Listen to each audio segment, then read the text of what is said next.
नमस्कार, R K news में आज आप सभी का स्वागत है। क्षेत्र में फिलहाल में मुख्यमंत्री मोहन यादव का आगमन हो रहा है, परंतु कुछ ज़मीनी मुद्दे, कुछ ज़मीनी समस्या है, जो विधिवत रूप से दिखने को होना, जिसमें मज़दूरों का शोषण, कंपनियों में हो रहा प्रदूषण, यहाँ पे स्वास्थ्य विभाग में स्वास्थ्य की जो परिस्थिति है वो चरमरा रही है। शिक्षा विभाग में माफिया और रेत माफिया, ये प्रमुख कुछ चुनिंदा मुद्दों को लेकर क्षेत्र के विधायक से हम चर्चा करते हैं कि क्या कुछ ज़मीनी मुद्दे हैं जिसको लेकर कम से कम यहाँ क्षेत्र के और साथ ही साथ दबंग ऐसे जाने-माने हमारे विधायक विजय चौरे जी उपस्थित हैं। जानेंगे कि क्या कुछ ज़मीनी मुद्दे हैं और क्या कुछ विधानसभा में चीज़ें हुई और क्या कुछ प्रोटेम स्पीकर ने इस विषय में अपना जवाब दिया और मुख्यमंत्री इस विषय में क्या बोलते हैं, ये हम जानते हैं विधायक विजय चौरे जी से। नमस्कार विधायक जी, नमस्कार। आरके न्यूज़ में आपका स्वागत है। जी, धन्यवाद। मैं वास्तविक रूप में आप सबका सबसे पहले तो आरके न्यूज़ के हमारे साथी का धन्यवाद करता हूँ, आपके न्यूज़ चैनल का आभार व्यक्त करता हूँ। सच्चाई ये है कि क्षेत्र में बहुत ज्वलन समस्या है, ज्वलन मुद्दे हैं। जैसे आपने कहा 3-4 मुद्दे गिनाए, अवैध रेत, सट्टा, जुआ, शराब का कारोबार फैल रहा है। उसके बाद में फैक्ट्रियाँ जो हमारे यहाँ संचालित है, 101 फैक्ट्री जिसका मैंने विधानसभा में प्रश्न भी लगाया था। तो मिनिमम वेज मज़दूरों को नहीं दिया जाता, 150-200 रुपए में हमारी माताएँ-बहनें काम कर रही है। दूसरा, मज़दूर बहुत बुरी स्थिति में है, 8 घंटे की जगह 12 घंटे काम कराया जा रहा है और प्रदूषण सबसे बड़ी समस्या है। जल प्रदूषण, वायु प्रदूषण है और जिसके कारण जो है लोग त्रस्त हो गए। उस क्षेत्र के कम से कम मुझे ऐसा लग रहा है कि 20-25 गाँव को इस समस्या ने घेर रखा है और इस पर सरकार कोई गंभीर नहीं है। सरकार केवल कर्ज और करप्शन की सरकार हो गई है और जनता के मुद्दे से भाग रही है। किसान परेशान, युवा परेशान, मजदूर परेशान, बेरोजगार परेशान, सारे लोग त्रस्त हैं। लेकिन सरकार को उससे कोई लेना-देना नहीं है। सरकार कुंभकर्णी नींद में सोई है। अभी विधानसभा में हमारे कांग्रेस के सारे विधायकों ने बहुत मजबूती से पक्ष रखा और एक अच्छा विपक्ष की भूमिका निभाई। निश्चित रूप से हम लोग दबाव बना रहे हैं और सरकार को झुकाने का प्रयास कर रहे हैं, उनको याद दिला रहे हैं उनके वादे और हमारा संघर्ष जारी रहेगा, ये मैं आपको विश्वास दिलाता हूँ।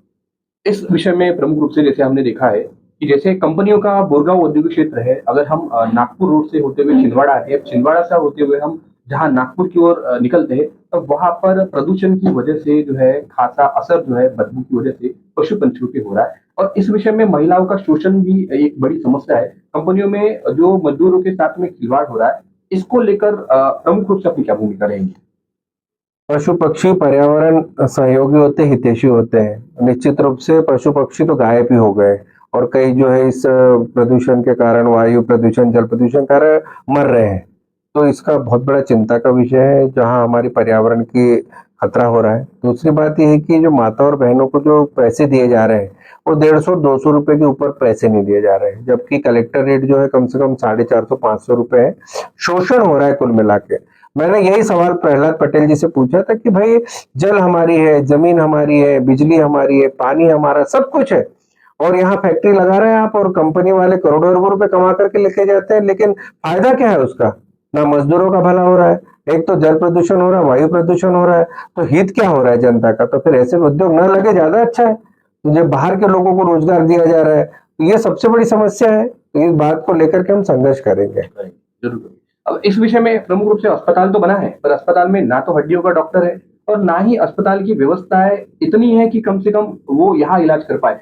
इसमें हमने बार-बार आरके न्यूज़ में प्रमुखता से खबर दिखाई। यहाँ पे कुछ स्थानीय डॉक्टर जो है उनके क्लिनिक है, परंतु वो वहाँ पे ज़्यादा पैसे ले रहे हैं और अस्पताल में जो है ट्रीटमेंट नहीं दे रहे। उस संबंध में क्या कहेंगे? एक प्रमुख मुद्दा इस क्षेत्र में है। स्वास्थ्य और शिक्षा हमारे क्षेत्र की बहुत बड़ी समस्या है और स्वास्थ्य के बारे में मैंने विधानसभा में प्रश्न भी लगाया था और उसका मैंने बहुत बेखूबी से मैंने सवाल पूछा था मुख्यमंत्री जी से कि भाई आज मुझे बताइए आप अस्पताल की बिल्डिंग बना रहे हो 1 करोड़ 2 करोड़ की, पर उसमें डॉक्टर ही नहीं है, पैरामेडिकल स्टाफ नहीं है, नर्स नहीं है, कोई सिस्टम ही नहीं है, दवाएं नहीं है, तो फिर आप अस्पताल बना क्यों रहे हो? फिर स्वास्थ्य की व्यवस्था भाई मैंने तो ये भी कहा कि भाई गाजर घास की तरह प्राइवेट स्कूल और प्राइवेट कॉलेज खुल रहे हैं, प्राइवेट अस्पताल खुल रहे हैं, वो क्यों खुल रहे हैं? क्योंकि सरकारी अस्पताल और स्कूलों में सुविधाएं नहीं है, तब जाकर के ये परिस्थितियां निर्मित हो रही है। तो निश्चित रूप से ये सरकार जो है बिल्कुल कुंभकर्णी नींद में सोई हुई है। मैं तो जनता से अनुरोध करता हूँ कि लंबे समय तक किसी भी सरकार को सत्ता में नहीं रखना चाहिए, क्योंकि ये इतने मदमस्त हो जाती है, इतने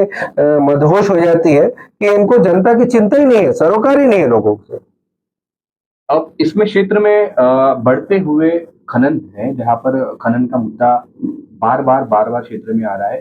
परंतु एक ही खदान के कुछ लोग हैं जो डंपिंग करके रख रहे हैं। स्थानीय लोग बार बार बोल के परेशान हुए। हमारे यहाँ पे रामाकोना यह तीर्थ क्षेत्र है, अभी जो तीर्थ क्षेत्र के रूप में जाना जा रहा है। पर्यटन और तीर्थ क्षेत्र धार्मिक विभाग ने जो है उनको घोषित किया, पर फिर भी वहां पे खनन हो रहा है। खनन माफियों को ये पता नहीं कि जीवनदायिनी कन्हान नदी वहां पे है, पर वो क्षेत्र छोड़ के खनन होना चाहिए। कलेक्टर ने बोला था, जेके जैन कलेक्टर। अब आज भी वहां पे खनन चल रहा है। धार्मिक भूमि है, उसके साथ आस्था के साथ खिलवाड़ हो रहा है। क्या बोलेंगे? अवैध खनन का मुद्दा बहुत बड़ा ज्वलंत मुद्दा है। निश्चित रूप से इसमें मुझे बड़ा इस बात का दुख होता है कि सीमा के बाहर जाकर के ये लोग खोद रहे हैं। सीमाएं होती है 10-20-25 एकड़ की, आप 200-500 एकड़ में खनन कर रहे हैं, 1000 एकड़ में खनन कर रहे हैं। तो ये और विशेष चिंता की बात है कि हमारे क्षेत्र में जो मछुआरे भाई बहन है, उनकी डांगुरवाड़ी जो है वो व्यापारी समाप्त हो गया। अब डंगरे खाने के लिए नहीं मिलते यहाँ, अगर हम बाजार में जाएंगे तो ढूंढना पड़ता है। तो ये बड़ा चिंता कि उनका व्यापार, उनका रोजगार छिन गया, जो साल में एक बार पैसे 2 पैसे आते थे उनको। तो कुल मिला के पूरा माफिया राज फैल गया और ये भाजपा के राज में फैला है। निश्चित रूप से इस पर जो है लगाम लगानी चाहिए। प्रदेश के मुख्यमंत्री जी आज जामसावली हनुमान मंदिर आ रहे हैं। मेरा उनसे अनुरोध है कि इन सब अवैध गतियों पे वो रोक लगाए और जो शराबबंदी जो हमारे क्षेत्र में सौंसर जो है धार्मिक क्षेत्र है, चाहे वो रामाकोना कह लीजिए, जामसावली कह लीजिए, मोहगांव कह लीजिए, जितना भी हमारा वारकरी संप्रदाय है, पूरा यहाँ पर सनातनी लोग हैं, सभी धर्म के लोग हैं, हिंदू हो, मुसलमान हो, सिख हो, ईसाई हो, बुद्ध हो, आदिवासी हो, सब लोग जो है चाहते हैं कि शराब बंद होनी चाहिए। ये मुद्दा मैं चाहता हूँ कि आज मुख्यमंत्री जी आ रहे हैं जामसावली, तो वो इसकी घोषणा करें कि हमारे क्षेत्र में शराब बंद की जाए।